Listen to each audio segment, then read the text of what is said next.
Tonight, we are learning more about Luigi Mangione as investigators work to figure out why he allegedly shot and killed UnitedHealthcare CEO Brian Thompson more than a week ago. Tonight, the NYPD revealing there is no indication Mangione was ever a client of UnitedHealthcare. Officials now believe that company may have been targeted just because it is the largest health insurer in the U.S. Tonight, the Manhattan District Attorney's Office is presenting evidence to a grand jury in hopes of extraditing Mangione from Pennsylvania to New York. Now, the delay could be a possible strategic move by his defense team. Not waiving the extradition does buy them a little extra time. They now have to wait for Governor Hochul to issue that warrant, and it just gives them more time to prepare their defense.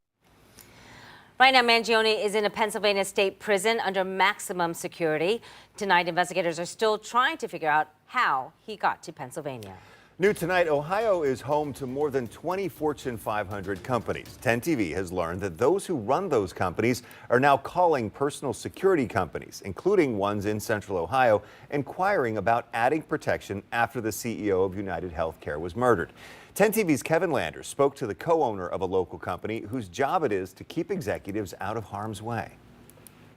The shocking images of a gunman about to shoot and kill UnitedHealthcare CEO Brian Thompson in New York is having an impact on Steve Rosta's personal security business. We're getting more calls. We're getting a lot of referrals. Rosta co-owns Direct Approach Security Services of Powell. For 16 years, he was the SWAT commander for the Ohio Highway Patrol.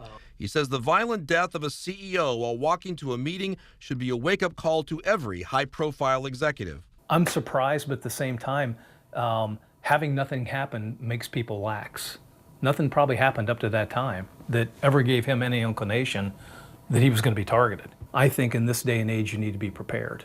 It's not about being paranoid. It's about having a plan. We contacted some of the largest employers in Ohio to see what kind of personal protection they offer. Only Kroger responded saying, quote, "Unfortunately, we do not comment publicly on this topic." We did find a 2023 article that states Cardinal Health CEO's salary includes more than $7,000 for home security. We reached out to the company but did not hear back. A 2008 article entitled "The Price of CEO Protection" reported Les Wexner received $1.25 million in security services. Rosta says CEOs who may not be as visible but whose companies impact a lot of people should consider at the very least an assessment about whether personal protection is needed. What do you hear from companies about why they either want it or don't want it? The cost.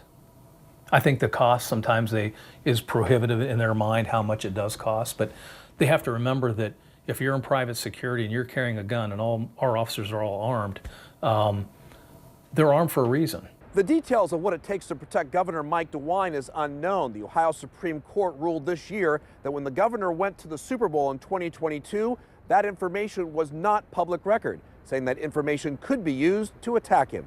Reporting from the State House, Kevin Landers, 10 TV News.